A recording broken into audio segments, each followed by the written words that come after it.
Federal ese carabinero fue ese fallo. No, fue de forma este fallo, señores, este fallo, el triunfo que hoy día tuvimos histórico, se lo doy y se lo otorgo a todos los carabineros de Chile.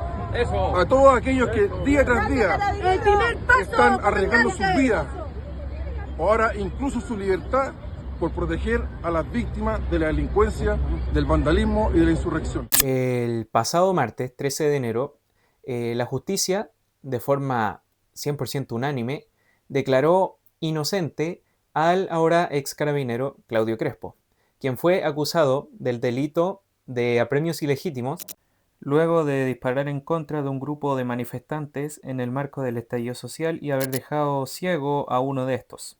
Este hecho ocurrió el 8 de noviembre de 2019 y recién más de 6 años después pudimos tener una resolución, la cual, tomando en cuenta el contexto en que ocurrieron los hechos y apegándonos a las bases legales, fue lo mejor. Acá vale la pena puntualizar algo que a mí me parece muy importante. Luego del fallo aparecieron autoridades de la talla de diputados y senadores a criticar a la ley Nain Retamal, que para quienes no saben le otorga mayor protección a las fuerzas policiales, permitiéndoles hacer uso de una legítima defensa y endurece las sanciones para aquellos que atenten contra los uniformados, incluyendo la cadena perpetua para aquel que cometa un homicidio contra un carabinero. Una ley completamente necesaria para nuestros tiempos, tomando en cuenta factores como el aumento del crimen organizado durante el actual gobierno del presidente Gabriel Boric y la creciente sensación de inseguridad en la gente, sumado justamente a casos como los de Eugenio Nain o Carlos Retamal, que fueron los carabineros asesinados que inspiraron la ley que lleva el nombre de sus apellidos. Escuchemos atentamente entonces qué opina la senadora de la República, Fabiola Campillay, acerca de la ley Nain Retamal.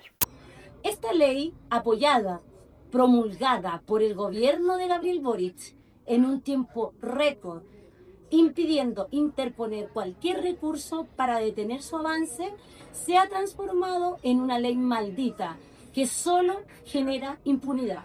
Bueno, dejando un poco de lado que una declaración como esta evidentemente se podría considerar hasta que casi una burla, tomando en cuenta los carabineros que han muerto justamente por no poder aplicar su derecho a la legítima defensa contra delincuentes, quiero sacar otra repercusión importante que dejó el veredicto del caso. Y es que el Partido Socialista cortó relaciones, bueno, todo esto obviamente de forma temporal, digamos, con el Partido Comunista y con el Frente Amplio, luego de que estas dos coaliciones criticaran a los parlamentarios socialistas que aportaron a que se aprobara la ley que ya hemos mencionado. Luego de este breve contexto que les acabo de dar, tengo que mencionar 3 puntos acá. Punto 1. Lo realmente determinante para la absolución de Crespo no fue la ley Nain Retamal, que si bien es verdad, esta última sí fue efectivamente mencionada durante la audiencia, lo que acabó marcando realmente la diferencia para que el señor Crespo finalmente quede libre fue ni más ni menos que el Código Penal, el cual, cito textual, en su artículo 10, número 4, nos dice que están exentos de responsabilidad criminal el que obra en defensa de su persona o derechos, siempre que concurran las circunstancias de agresión ilegítima, necesidad racional del medio empleado para impedirla o repelerla, o falta de provocación suficiente por parte del que se defiende.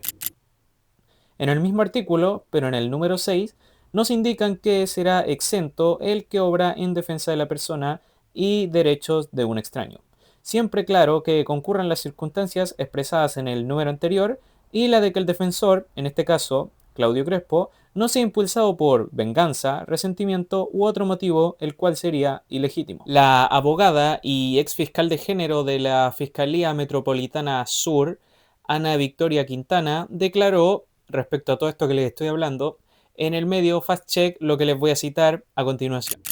La legítima defensa está contenida en nuestro Código Penal con mucha anterioridad a la ley Nain Retamal, la que, por principio indubio pro reo, debe ser considerada por tratarse de una ley penal posterior pero más favorable al acusado.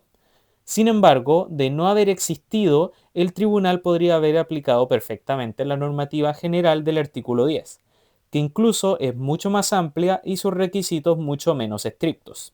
Punto número 2. Nuestros carabineros, para quienes no saben, se rigen por un modelo que regula el uso de la fuerza que ellos pueden ejercer dependiendo obviamente de la circunstancia ante la cual ellos se enfrenten. El nivel de resistencia de los infractores en la protesta del 8 de noviembre, que es donde ocurrió el hecho donde Claudio Crespo dejó ciego a Gustavo Gatica, escaló hasta el nivel 5, el cual está considerado como el nivel de violencia más alto al que se puede ver expuesto Carabineros.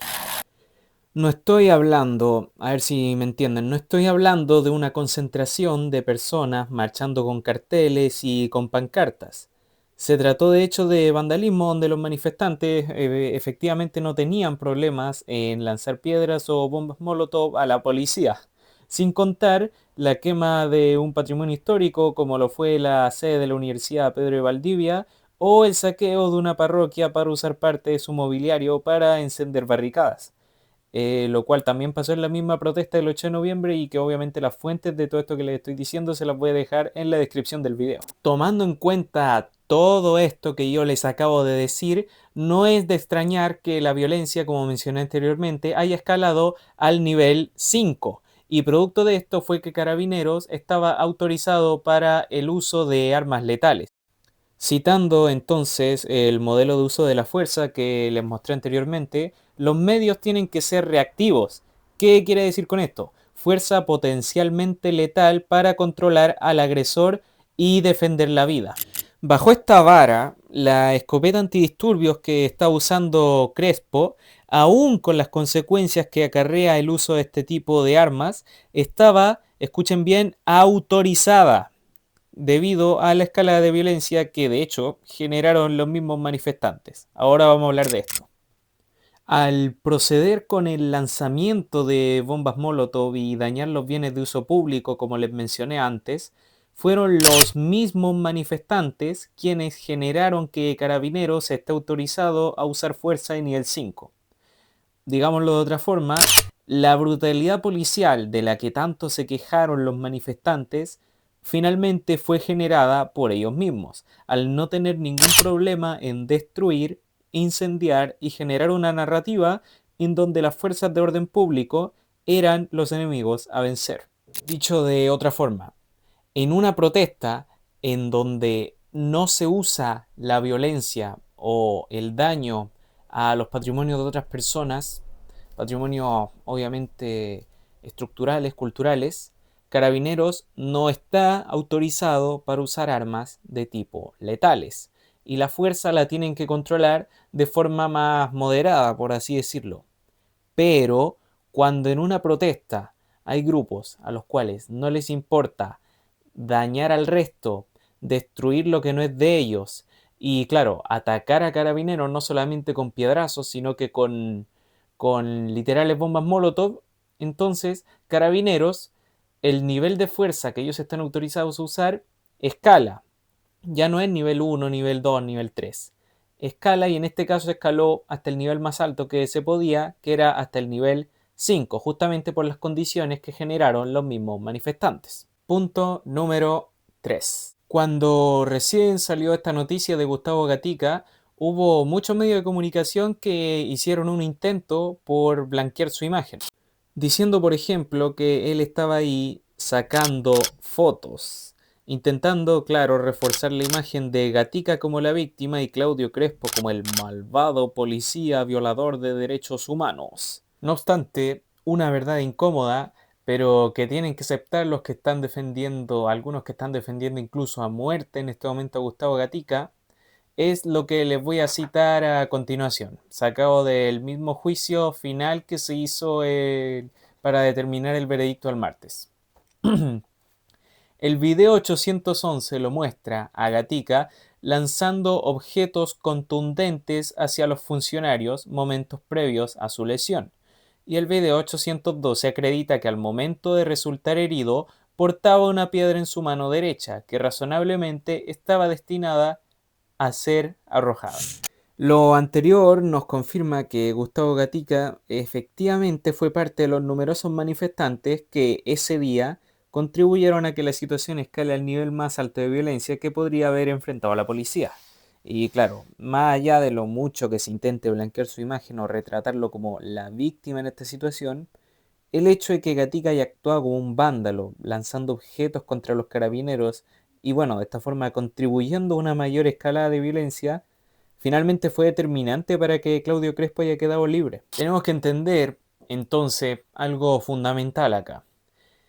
Crespo no disparó contra un pobre angelito que ese día estaba sacando fotos. Claudio Crespo hizo uso de su escopeta antidisturbios, por todo lo que ya hemos visto en los más de 10 minutos que llevamos de video, autorizada debido al nivel de violencia que hubo en esa protesta, y los perdigones impactaron contra un vándalo, que por haber estado en el lugar y momento equivocado le hizo perder la vista. Ya habiendo aclarado entonces que Claudio Crespo actuó en todo momento bajo los estatutos legales y justamente esa fue la razón por la cual él terminó quedando absuelto, démosle una vuelta al mensaje que nos deja el resultado del juicio. Primero que nada, señalar que es muy importante que sean los delincuentes quienes le teman a actuar en contra de la policía y no que la policía tenga miedo de actuar en contra de los delincuentes. Por eso, el que salgan resoluciones como estas, por un lado, nos deja la tranquilidad de que nuestra policía puede ejercer la autoridad necesaria contra el vandalismo sin temor a ser condenados por ello necesariamente, que es como debe ser siempre. Pero por otro lado, no se debe volver a permitir, pero bajo ningún motivo, que se romantice al vandalismo y a la violencia, y demonizar a las fuerzas de orden público que hicieron lo que estaba a su alcance para frenar a grupos que claramente no les importaba en muchos casos dañar los espacios públicos o destrozar negocios que muchas veces le daban sustento a familias enteras. Finalmente, el mensaje es muy claro. Si queremos evitar que hechos como el de Gustavo Gatica se repitan en el futuro, tenemos que partir por no contribuir a crear espacios de extrema violencia y también por reconocer las responsabilidades de quienes se vieron, de quienes ayudaron también a generar ese tipo de espacios sin intentar blanquear su imagen. Porque, bueno, al final sería bien ignorante decir que las más de 70.000, 100.000 personas que iban a una marcha, el 100% iban a delinquir.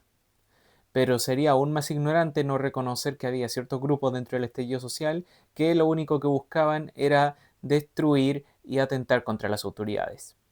Y dentro de esos grupos participó Gustavo Gatica. Y por eso mismo es que la liberación de Claudio Crespo estuvo bien y fue bajo los parámetros de las leyes. Entonces, en vez de seguir persiguiendo a carabineros que actuaron bajo la facultad de la ley, persiguiendo a delincuentes y vándalos que en muchas ocasiones no tenían problema en tirarle bombas molotov a otra persona, mejor concentrémonos en, por favor, no seguir eligiendo de autoridades que nos representen en el Congreso, por ejemplo, a gente que haya participado en escenarios como el del estallido social, o mejor dicho, estallido delictual. Muchas gracias por haber visto este video. Si están de acuerdo conmigo o en desacuerdo, los invito a dejar su opinión aquí abajo en la caja de los comentarios, así como a suscribirse para estar atento a los nuevos videos que yo vaya publicando. Nos vemos pronto. Cuídense mucho, mucho, mucho.